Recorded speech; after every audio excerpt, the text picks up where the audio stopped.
Hi வணக்கம், நான் உங்கள் அருணோதியா. இந்த எபிசோடில் நம்ம பார்க்குற ஒரு கொஸ்டின் என்ன அப்படின்னு கேட்டிங்கன்னா, உங்கள் குழந்தைக்கு நீங்கள் ஒவ்வொரு முறையும் எவ்வளவு மோட்டிவேட் பண்ணியிருந்தாலுமே அப்படின்னா அவங்க திரும்ப திரும்ப கேட்குற கேள்வி, நான் பண்ணுறது கரெக்டா? ஸோ இது என்ன சொல்லுவாங்க அப்படின்னா, என்னுடைய குழந்தையே திரும்ப திரும்ப ஒரு ரீஅஷூரன்ஸ் கேட்குறாங்க.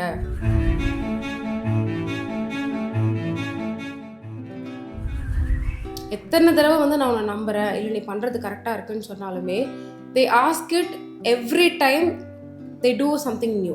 இல்லை புதுசாக ஏதாவது ஒன்று பண்ணும்பொழுது, இல்லை ஒரு 4-5 தடவை கேட்பாங்க, இதை நான் பண்ணட்டுமா அம்மா, இதை நான் பண்ணட்டுமா, இதை நான் கரெக்டாக பண்ணுறேன்னா.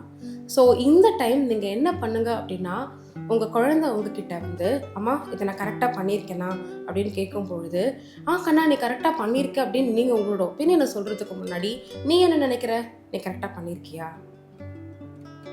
இந்த கேள்வியை நம்ம கேட்கும் பொழுது அவங்க யோசிக்க ஆரம்பிப்பாங்க. டெசிஷன் மேக்கிங், சுயமாக சிந்திக்கிறதுக்கான ஒரு திறனை நீங்கள் உங்கள் குழந்தைக்கு வளர்க்குறீங்க இந்த கேள்வியை கேட்கறது மூலமாக. ஸோ அப்போ உங்கள் டெசிஷன் எடுக்கும் பொழுது அந்த டெசிஷனை அக்னாலேஜ் பண்ணுங்கள்.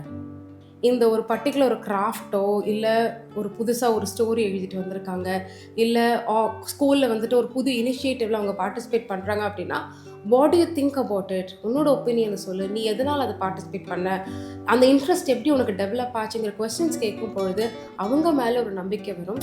அண்ட் கிராஜுவலாக இந்த ரீஅஷூரன்ஸ் அப்படிங்கிற அந்த ஒரு கேரக்டராக இருக்கட்டும், it start changing into confidence.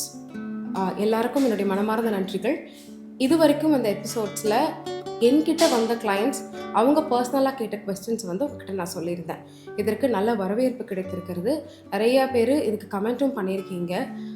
So இப்போ நான் உங்ககிட்ட கேட்டுக்கிறது என்ன அப்படின்னா, இந்த வீடியோஸை பார்த்துட்டு இருந்த பேரண்ட்ஸ் உங்கள் குழந்தைகளை அவருடைய வளர்ச்சியை பற்றின கேள்விகள் நிறையா கதை வளர்ச்சி அப்படின்னு சொல்லும்பொழுது எமோஷ்னல், காக்னிட்டிவ் எபிலிட்டிஸை குறித்த கேள்விகள் இருக்கும். கேள்விகள் இருக்குது அப்படின்னா நீங்கள் கமெண்ட் பாக்ஸில் போடுங்க.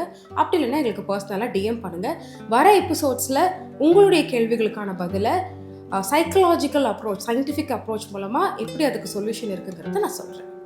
ஸோ வாட் எல்ஸ், வாழ்க்கை வாழ்வதற்கே உங்கள் குழந்தைக்கு நீங்கள் தான் அந்த நம்பிக்கை அப்படிங்கிற ஒரு திறனை விதிக்கணும். அடுத்த எபிசோடில் பார்ப்போம்.